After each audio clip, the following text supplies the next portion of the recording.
성경의 기록은 믿지 않는 자에게 주신 것이 아니고 믿는 자들에게 주신 겁니다. 그러나 창세기의 내용들을 보면은 너무나 우리하고 동떨어져 있고, 그리고 우리로서는 뭔가 그림이 그려지지 않는 그런 내용들이 나옵니다. 그런데 왜 이런 것을 기록해 놓았는가 하는 것을 우리가 생각을 해 보셔야 합니다. 사람들은 그럽니다. 하나님을 믿으니까 우리는 하나님을 경배하고 찬송하고 감사할 것밖에 없다라고 말씀들을 합니다. 그러나 그 감사가 무엇에 대한 감사인지를 모르면서 예수를 믿었으니까 영생을 얻었고 우리는 죽어도 천국 가니까 그래서 감사한 것인가? 그런 의미로 감사하는 것이 아닙니다. 왜 감사해야 하는가 하면은 우리는 진노 아래 멸망을 받을 수밖에 없는 존재들이었는데 하나님이 우리를 생명의 길로 선택해 주셨다는 것이 오늘 우리들에게 그게 복이고 그것이 우리에게 감사할 조건인 겁니다.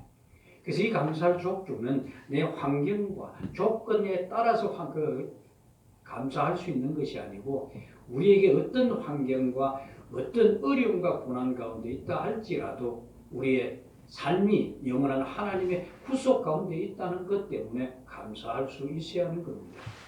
그래서 이 이스라엘 백성들, 가나안에 나온 이스라엘 백성들에게 모세를 통해서 이 글을 깊게 기록하게 하신 것은 이스라엘 백성들의 그 존재가 하나님 앞에 구원받을 수 없는 존재였다라는 사실을 그들의 조상의 계보를 통해서 보여주고 있는 겁니다. 그래서 너희들이 이렇게 구원받을 수 없는 존재들인데도 불구하고 하나님이 너희 조상과 언약을 하였기에 그래서 너희를 하나님이 선택하셨다. 그것을 밝혀주기 위해서 기록해 놓은 겁니다. 이것은 영적으로 이야기하고 우리 역시도 마찬가지입니다. 우리 역시 하나님의 언약 가운데 있기 때문에 하나님께서 이 모양 저 모양을 다듬으시고 구원의 길을 갈 수 있도록 인도해 주시는 겁니다. 그래서 우리는 이 모든 것을 감사할 수 있어야 합니다. 그래서 여러분 아담의 사건을 한번 보세요. 언약을 어겼지 않습니까? 언약을 어긴 그를 그냥 저주하고 진멸시키면 끝나버립니다. 그리고 새롭게 창조하시면 됩니다. 그러나 하나님은 그렇게 창조하기를 원하지 않습니다. 우리가 하나님을 알기를 원하고 하나님 전심으로 우리의 마음이 동하여서 감사와 찬송을 경배드리는 자로 세우기 위해서 그랬습니다. 그래서 절망 가운데 진멸할 그에게 하나님은 창세기 3장 15절에서 그와 약속을 하나 주십니다. 여기서 하나님은 여자의 후손이 사단을 이기고 승리하게 될 것이라 말씀해 주시지. 사단으로 인해서 그가 넘어졌으니까 그 사단을 멸함으로 너를 다시 건져 주시겠다는 이야기죠. 또 하나님의 은혜는 인간들을 향해서도 베풀어졌습니다. 그래 그들의 후손들이죠. 그건 무슨 말이에요? 세상의 의를 선포하기 위해서 인간의 씨를 번성케 하시고 널리 퍼지게 하셔서 그들의 삶을 지탱하게 해 주실 것이라는 그런 복입니다. 그것이 창세기 4장 25절에서 5장 32절까지의 내용입니다. 그리고 다시 인간들에 대한 하나님의 자비하심과 은혜는 오늘 본문 3절에서도 증거하고 있는데 곧 성령의 이끄심이 인간에게 떠나기 전 120년이라는 시간을 허락해 주셨다는 거예요. 그 이전까지는 오래 살았지. 오래 살았는데 하나님께 120년을 허락하신 이유가 뭘까요? 너희는 반드시 죽을 것이다. 바로 이것 그들에게 깨닫게 해주신 겁니다. 하나님의 진노로 너희는 죽을 수밖에 없다는 사실을 깨우치게 한 겁니다. 그리고 그것은 하나님의 은혜를 그들에게 나타내시기 위한 또 하나의 은총입니다. 그러나 하나님의 은혜가 어떤 식으로 인간에게 표명되든 간에 인간들은 하나님의 은혜를 받아들이지 않았고 또 자신들의 죄에 대해서 너무나 무감각했습니다. 그래서 그들이 모습에 대해서 마태복음 24장 38절 39절 뭐라고 표현하는가 하면은 홍수전에 노아가 광주에 들어가는 날까지 사람들이 먹고 마시고 장가들고 시집가고 있으면서 홍수가 나서 그들이 다 멸하기까지 깨닫지 못하였으니 인자의 임함도 이와 같으리라. 노아가 심판을 준비하면서 배를 지을 때 다 돌았다고 하지 않았습니까? 하나님의 은혜는 하나님께서 인간들 위해서 행하시고 또 이루신 모든 일들이 오늘날 신자들을 통해서 보여주고 있습니다. 마치 노아가 그의 믿음으로 말미암아 하나님에게 받아들여졌던 것처럼 오늘날 하나님의 부르심을 입은 신자들에게 하나님께서 부어주신 성령의 은사인 믿음으로 말미암아 그리스도 안에서 하나님의 백성으로 거듭나게 됩니다. 이것이 바로 그 증거입니다.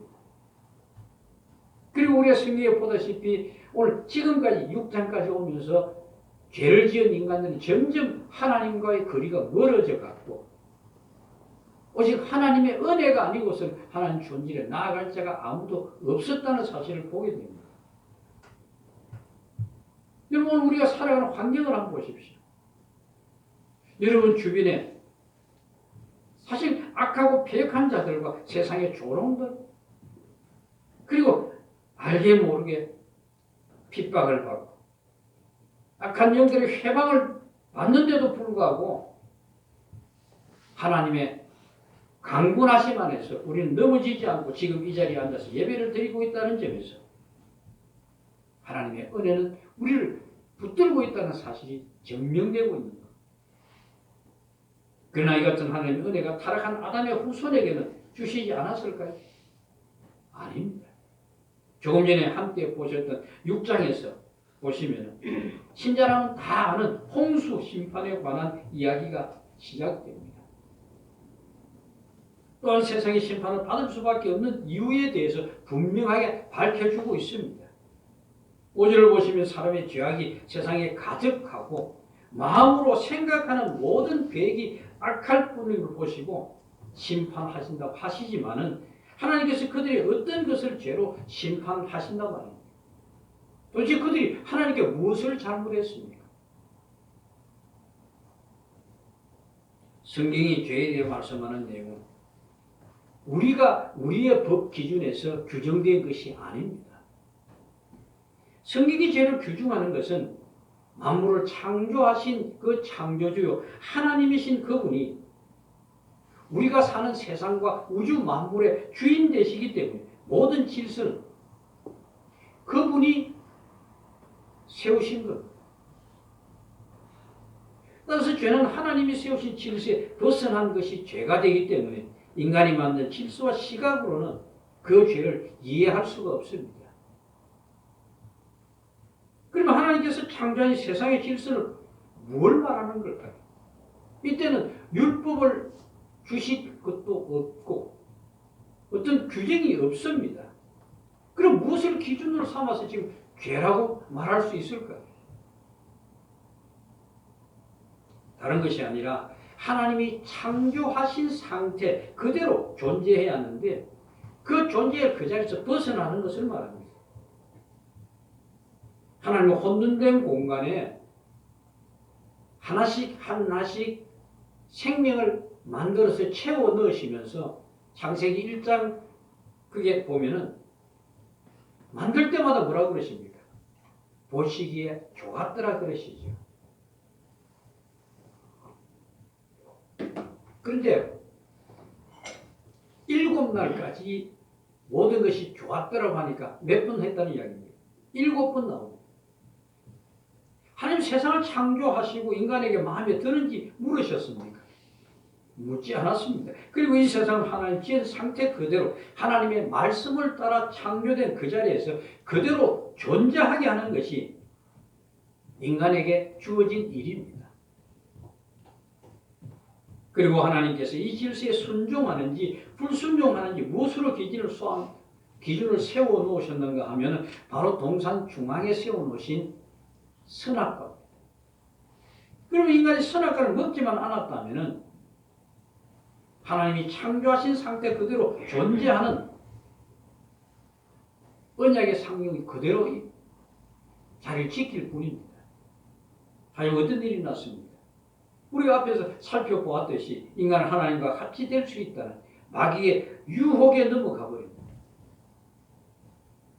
왜요? 자기도 하나님같이 되고 싶은 유혹에 마음이 빼앗겨 버렸고 결국 언약의 증표로 세우는 그 선악과를 따먹어버린 거예요.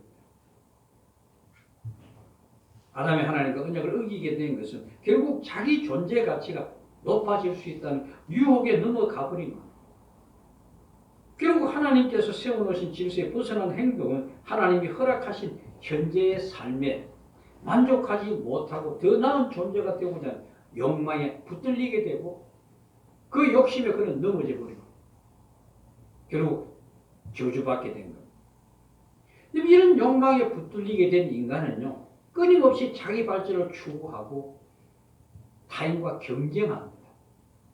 그래서 이 창세기 아담의 이 모양들, 형태들, 이런 것들은 우리가 살아가면서 우리 안에 일어나고 있는 죄의 본성들을 정확하게 어떻게 시작되었는가를 가르쳐주고 있는 겁니다. 그래서 우리는 경쟁에 밀리거나 내가 남으로부터 무시가 당할 때 자존심이 상하지 않습니다. 이것 때문에 그렇게 친하던 사이도 짜게지고 사랑한다고 하는 그 사이도 깨어지지 않습니다. 그리고 그뿐입니까? 분노까지 일어나죠. 이 같은 죄의 속성을 드러낸 것이 누굽니까? 바로 아담의 큰아들인 가인이었죠. 가인과 아벨은 하나님께 제사를 드렸습니다. 예배를 드렸는데 아벨은 받아주고 자기가 받아주지 않는 것 때문에 심기가 불편해져 분노가 치어 올라서 결국은 동생 아벨을 죽이지 않았습니다. 그리고 이 가인의 자손들은 계속 인간 중심으로 발전되어 갑니다. 가축 치는 자의 조상이 되었고 음악을 만드는 풍수 잡은 자의 조상이 되었고 그런 모든 기구들, 구리와 쇠로 여러 가지 기구를 만드는 조상들 지금 이 무한한 과학의 발전을 이루어 놓은 거예요. 지금 이런 것 보면요. 지금 우리 그 아담의 그 가인의 후손들이 만들어내어서 모든 인간 중심으로 편리한 그건 좋은데 우리가 과학을 발전시키면서 하는 짓이 지금 이 가인의 후손들은 얼마나 비슷해져 갑니다. 하지만 5장의 아담의 계보를 보면 가인의 후손에 대한 내용은 나오지 않습니다. 아담의 계보는 하나님께서 죽은 아벨 대신에 셋이란 후손을 주십니다. 그래서 아담의 계보는 하나님의 약속이 담겨 있는데 이 계보에서 가인의 후손이 빠졌다는 것은 가인의 후손들이 제 아무리 문화와 문명을 발전시키고 힘을 쌓았다 할지라도 하나님의 약속과는 상관이 없는 족속이라는 이야기입니다. 이건 우리에게 무엇을 말씀해 주고 있을까요? 다른 것이 아닙니다. 우리의 소망은 오직 하나님께 있다는 겁니다. 인간들은 자꾸 뭔가 삶에 유익한 것을 만들어낼수록 어디로 가는지 아십니까? 점점 하나님으로부터 멀어져 갑니다. 이런 사실은 하나님의 약속에 속한 사람들이 무엇을 바라보고 무엇을 소망해야 하는지를 분명하게 우리에게 가르쳐주고 있는 겁니다. 결국 모든 것이 발전하고 그 과학이 문명이 발전하면 발달하면 사람들이 무엇을 기대합니까? 요즘 과학 만능 시대라고 하지 않습니까? 그것이 전부인 줄 알고 그것이 뭔가 나를 행복해 줄 것 같이 생각하지 않습니다. 그럼 여러분 이전 이야기 제가 자주 하는데 한번 예전에 없을 때가 행복했습니까? 지금 있는 데가 더 행복했습니까? 옛날에는 이렇게 흉악한 사회가 아니었습니다. 물론 잔잔한 정도도 많았지만 그럼 오늘 시대는 어떻습니까? 흉악하죠. 지금 우리나라를 보고 외국인들은 정말 사람이 살만한 나라라고 합니다. 그들 같이 흉악한 일이 벌어지지 않으니까. 그럼 우리가 살아온 과정을 보면 오늘 얼마나 흉악해졌습니까? 살인을 예사라고 마음에 들지 않는 칼로 찔러고 층간소음 때문에 살인하고 옛날에는 생각도 못하는 것이지. 그러나 밤거리는 어떻습니까? 누가 나가도 그 밤거리 마음 놓고 다닙니다. 그만큼 치안이 잘 돼 있습니다. 그럼 우리보다 잘 산다는 유럽이나 미국 한번 보세요. 어떻습니까? 밤길을 못 나갑니다. 그래서 한국에서 그들이 여행을 가서 밤길을 나다니면 정말 대한민국 같은 나라가 없다라고 이야기합니다. 발전하고 발전했으면 이런 일이 없어야 되지 않습니까? 그럼 우리들이 뭘 하나 비춰줍니까? 과학이 발달하고 문명이 발달할수록 인간들은 더 자기 쾌락으로 나아간다는 거예요. 자기 것이 자기가 원하고 싶은 거, 자기가 얻고 싶은 거, 그게 전부 우리가 몰빵해버려요. 그걸 누가 빼앗아가면 그걸 견디지 못하는 것이지. 이런 사건들이 우리에게 뭘 말합니까? 우리가 의지하고 믿을 것은 오직 하나님밖에 없다. 약속밖에 없다. 이것을 300년간 하나님과 동행한 에녹이 하늘로 올리워 간 것으로 우리에게 보여주고 있는 겁니다. 오직 하나님만 소망한다. 이처럼 성경이 기록하고 있듯이 에녹이 하나님과 동행했다는 것은 무엇을 말하는가 하면 자기의 소원을 하나님께 두었음을 말합니다. 그러니까 자기의 뜻을 내려놓았다는 이야기입니다. 우리가 보통 하는 이야기, 짐을 내려놓았다 그런 표현을 많이 하지 않습니다. 이것이 하나님의 질서에 순응하는 것이었고 인간이 추구해야 할 방향이 무엇인지를 우리에게 설명하고 있는 겁니다. 하지만 사람이 땅에 번성하기 시작하면서 인간은 하나님의 질서가 아닌 자기들 방식으로 존재하기를 원했습니다. 그래서 2절에 보시면 하나님의 아들들이 사람의 딸들의 아름다움을 보고 자기들이 좋아하는 모든 여자를 아내로 삼았다라고 말합니다. 이제 점점 자기 중심으로 갑니다. 많은 사람이 이게 하나님의 아들들이라 가르치는 것이 무엇인지에 대해서 많이 궁금해하죠. 어떤 애는 이걸 천사를 말한다라고 말하고 있지만 그런데 영적인 존재인 천사가 사람과 결혼한 아이를 낳았다는 것이 그게 어떻게 말이 되겠습니까? 그거는 수용할 수 없는 견해고 여기서 말하는 하나님의 아들이라는 것은 바로 아벨 대신 셋의 계통들을 말하는 것으로 생각이 됩니다. 그리고 사람의 딸들은 가인의 계통을 의미하는 것으로 그렇게 받아들이는 것이 옳은 겁니다. 이 같은 4장 26절에 보시면은 뭐라고 이야기하는가 하면은 셋도 아들을 낳고 그의 이름을 에노스라 하였으며 그때의 사람들이 비로소 여호와의 이름을 불렀더라라고 합니다. 그러니까 결국 셋의 계통에서 여호와의 이름을 부르게 됐다는 이야기입니다. 이런 점에서 하나님의 아들들은 셋의 계통을 가리키는 것으로 생각할 수 있는 겁니다. 하지만 하나님의 아들들, 사람의 딸들이 누구를 지칭하는지는 중요하지 않습니다. 이것이 무엇을 말해주는가가 우리에게 중요한 것이죠. 우리가 생각해야 하는 하나님의 아들들이 사람의 딸들을 아내로 삼은 것은 하나님께서 왜 악하게 보시는가 하는 겁니다. 그러면 하나님의 아들들이라면 하나님을 찾고 하나님의 뜻에 순종해야 하지요. 그런데 지금 보시면 그들이 사람의 딸들의 아름다움들을 보고 자기들의 좋아하는 모든 여자를 아내로 삼았다는 것은 하나님의 뜻보다는 누구의 뜻이 중요합니까? 자기의 뜻이 중요합니다. 자기 목적을 위해서 사람이 살기 시작했다는 얘기입니다. 그러니까 자기 행복을 위해서 자기 마음에 드는 대상을 함께 찾았고 함께 했다는 것이 말입니다. 하나님 무엇을 원하시는가 보다는 자신이 원하는 것을 쫓아갔다는 이야기죠.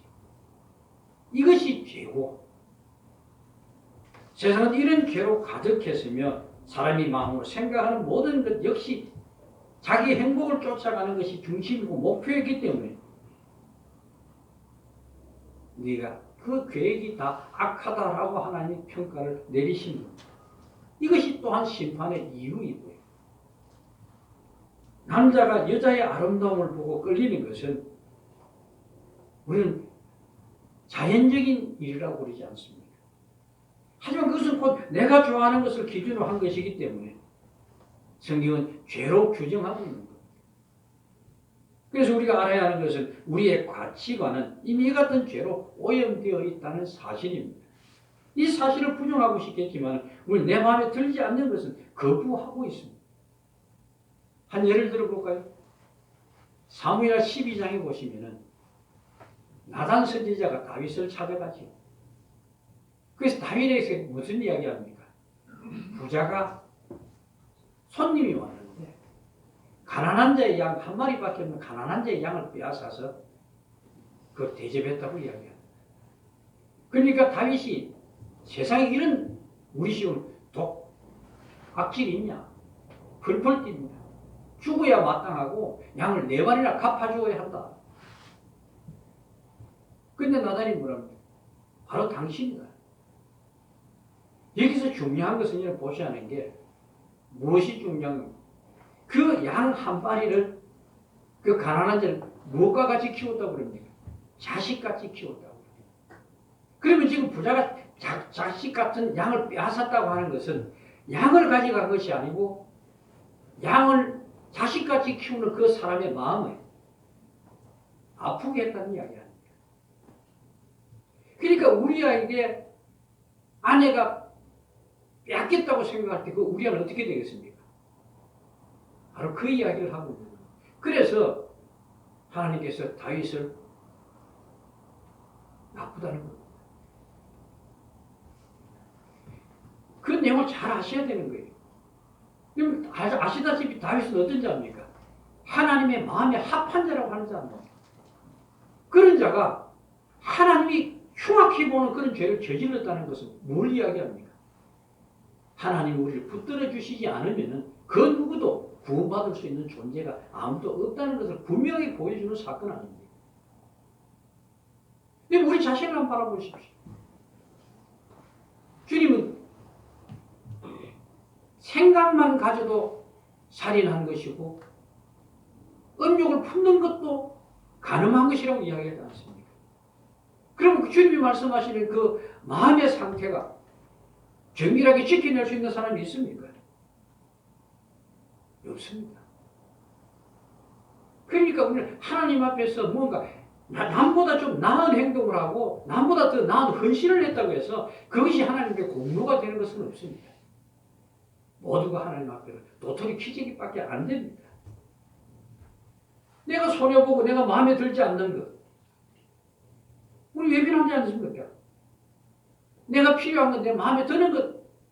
우리 그걸 가지기를 원하고요. 심지어 우리 마음속에 복음을 받아들이는 그것까지도 그렇지 않습니다. 내가 원하는 데다 내 귀에 내 마음을 즐겁게 하는 그 말씀들은 쉽게 받아들일 수 있지만 나를 책망하거나 내 죄를 지적하거나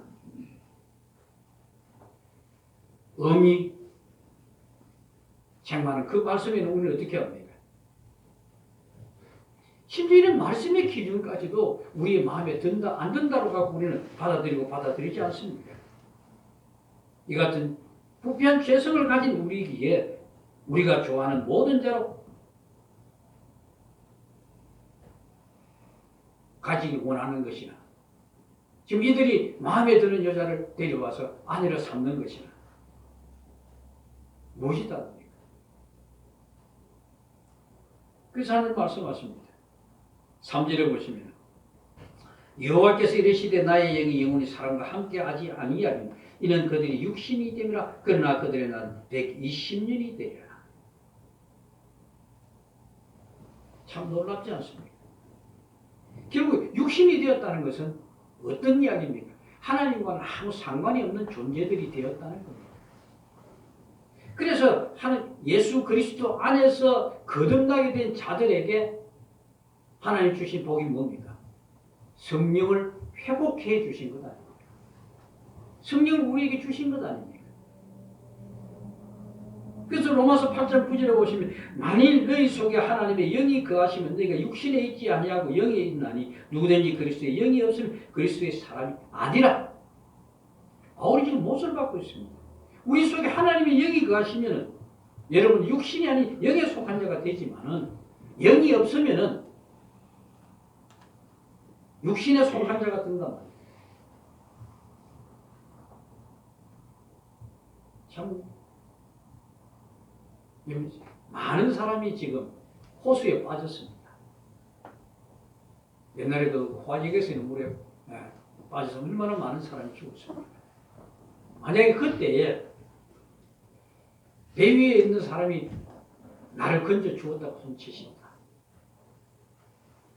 그럼 이 건짐을 받은 사람이 목숨을 건짐을 받은 게 얼마나 감사합니까? 그 사람에게서. 그러나 그 사람에게 감사한 마음, 이 사람은 단계를 가지고 있을 겁니다. 그러나 그 후손들에게 가서는 그가 우리 어머니 또는 아버지를 살려주셨기에 내가 세상에 태어났다라는 여기에 대한 감사함이 있을까요? 없습니다. 그건 어머니예요. 오늘 우리 세대가 자꾸 놓치고 있는 것이 뭔가 하면은 시간이 자꾸 흐르면서 자기 중심으로 신앙이 흘러간다는 겁니다. 내가 어떻게 구속을 받았는지 이걸 가만히 옛날 사람만 생각하고 나 역시도 그런 자리에서 구원을 받았다는 사실에 대해서 망각하고 있는 겁니다. 그래서 지금 성경은 이 옛날 우리하고는 전혀 상관이 없는 고대의 아담의 이야기를 기록하고 있고 그가 어떻게 육신이 되었는지 그 후손들이 어떻게 변질이 되었는지 그걸 기록해서 우리에게 설명하고 있는 겁니다. 그러므로 육신에 하나님의 영이 거하신다면 그 사람의 생각 하나님의 원하시는 방향으로 우리를 이끌어 갑니다. 물론 그 안에는 많은 갈등이 있죠. 지금까지 내가 육신에 끌려서 살던 그 삶과 하나님이 부르시는 그 거룩한 길로 가는 것은 전혀 습관을 하나 바꾸는 것도 힘든데 우리의 가치관을 바꾼다는 것은 엄청 어렵습니다. 지금까지 내 삶이 그것으로 살아왔기 때문에 그걸 반대로 간다? 그러니까 우리 혼자 두지 못하고 성령께서 우리를 강권하시는 겁니다. 그래서 우리 갈등을 가지는 것이죠. 누가 예수 믿으면 편하다고 그랬습니까? 예수 믿으면 평안하고? 아니요. 믿고 나면요. 마음에 갈등이 더 많습니다. 옛날에는 이건 죄라고 안 여기던 것이 이제는 그것이 내 마음에 죄라는 찔림이 오고 저걸 내가 가지면 내가 좋을 것 같은데도 내 마음속에 어느 날 성령에 간섭하셔서 내가 그렇게 손해보는데도 포기하라고 우리 왜 말씀하시지 않습니까? 그래서 우리가 그리스도인이라고 고백은 하지만은 아직도 우리 안에는 부패한 본성의 갈등과 전쟁이 일어나고 있는 겁니다. 하지만 달라진 것은 뭡니까? 이전에는 아무런 양심의 가치, 신앙의 가치 이렇게 신앙적인 찔림이 없었는데 이제는 모든 것이 찔림이 있는 거예요. 그래서 여러분 어디로 쫓아갑니까? 성령이 이끄는 대로 가십니까? 아니요. 육신의 소욕대로 끌려갑니다. 그러고 우리 마음이 어떤 마음이 듭니까? 후회하는 마음이 들어요. 왜 그걸 이기지 못했을까? 그래서 여러분 성경에 보시면 죄라는 말을 그지 뭐 언어적으로 하마르티아 뭐 이래 샀는데 이렇게 사람들이 표현하지 않습니까? 표적을 빗나간 것이 죄다라고 이야기하잖아요. 이거 결국 무슨 이야기인가 하면은 우리가 지금 죄에 빠졌다라고 하는 것은 하나님을 섬기는 자가 그 하나님을 그 자리에 무엇으로 바꿨다는 이야기입니다. 다른 것을 우상으로 바꿔놨다는 이야기입니다. 그래서 우리가 회개한다는 이야기는 내 주인을 바꾸는 겁니다. 그저 내가 용서하려고 내가 가는 길을 완전히 돌아서는 거예요. 세상을 쫓던 자가 이제는 그 포기하고 그걸 주인으로 알았던 내가 하나님을 주인으로 바뀌고 그것이 회개란 말이에요. 그래서 죄라는 것이 목적을 빗나간 것, 다른 목표를 향해서 가는 것이 바뀌게 되는. 그래서 죄와 회개라는 것이 동일하다. 그래서 죄라고 지적하는 것은 탐욕으로 가득한 인간으로 이 세상이 지금 채워진 상태 아닙니까? 인간이 하나님의 뜻을 따라 지원받은 피조물이었지만은 타락한 이후 인간은 자기 이익과 자기 좋은 뜻을 이루기 위해서 살아가는 자들로 이 세상은 가득한 겁니다. 인간은 자신을 지으신 하나님의 뜻이 무엇인 줄 찾아서 그 뜻을 추구하는 것이 참 신자다운 피조물이요 회복되는 것이요 또한 하나님의 창조 질서에 순응하는 겁니다. 이 질서에 순종하지 않고 벗어나는 것이 하나님을 거역하는 것이기 때문에 세상이 죄악으로 지금 충만하게 됩니다. 얼마나 무시무시한 세상입니까? 그래서 거듭 말씀드리지만 세상의 모든 사람이 자기를 위해서 자기의 뜻을 이루기 위한 길로만 달려가는 그곳에서 그것을 포기하고 하나님의 부르심 앞에 선다는 것. 비록 그들과 삶에서는 외형적인 질이 떨어질지 모르지만 그런 삶 가운데 하나님 주시는 평안을 맛볼 수 있는 것이고 그런 삶 가운데 여러분이 하나님이 주시는 은혜, 감격을 맛볼 수 있는 겁니다. 그러니까 여러분, 세상을 보면서 내가 왜 이랬나 하지 마시고 이런 나를 구원하신 하나님 앞에 내가 새로운 존재됨에 대해서 깊이 묵상해 보시기 바랍니다. 사절을 보시면은 당시에 땅에는 네피림이 있었고 그 후에도 하나님의 아들들이 사람의 딸들에게로 들어와 자식을 낳았으니 그들은 용사라 고대에 명성 있는 사람이었더라. 고대에 명성 있는 사람들이었다. 여기 말하는 네피림이란 힘을 가진 자, 능력을 가진 자. 근데 뭐 하나님 주신 그런 능력이 아니에요. 용사란 이야기죠. 이들은 다른 자가 아닙니다. 하나님의 아들들이 사람들의 딸과 그 사이에서 태어난 자들을 용사라고 부릅니다. 이 말씀 속에 사람들이 간절히 바라는 것과 딱 맞아떨어지는 것이 있죠. 뭡니까? 고대에 명성 있는 사람이었더라. 남을 누를 수 있는 능력, 지식에 대한 욕망 모두 이룰 수 있는 명성 있는 자. 멋지지 않습니까? 이처럼 자신도 네피림 같은 힘센 존재가 되어서 세상에 그 누구도 함부로 할 수 없는 자로 이름을 떨치는 명성 있는 자가 되고 싶은 것이 사람들의 욕심 아닙니다. 더구나 내 자식이 세상에서 명성을 얻는다는 것, 부모로서 얼마나 기쁜 일입니까? 우리 또 그렇게 바라고요. 세상에 어떤 부모가 자기 자식이 세상에서 별 볼 일 없는 존재로 살아가는 것을 바랄 부모가 어디 있습니까? 그걸 괜찮다고 하는 생각하는 부모가 있을까요? 없습니다. 저도 욕심이 그렇습니다. 우리 사회가 큰 교회에서 아주 큰 목회를 하면 좋겠다. 그런 마음이 들지요. 그러나 또 한쪽 마음에서는 그렇게 해서 어긋난 길로 가서 복음을 왜곡시키는 오늘 현 세태를 보면서 그런 마음이 있으면서도 나는 지금 조목사고 그런 이야기예요. 목회는 욕심을 내는 것이 아니다. 목회는 하나님이 맡겨주신 복음을 전하는 자이지 큰 교회를 만들어서 성공한 목회자로 인정받기 위해서 바둥거리는 그런 길은 가면 안 된다. 많은 거리 하면서도 속은 또 두 가지 마음. 그래도 좀 성공을 했습니다. 내가 어찌 그런 목회를 안 했습니다. 하나님을 아는 것보다는 용사가 되어서 명성을 떨치는 자식이 되기를 바라는 것이 솔직한 우리 마음 아닙니까? 하지만 이것이 하나님의 영이 사람과 함께 하지 않고 육신이 되었을 때, 육신의 소욕을 따라갈 때 나타나는 현상들 아닙니까?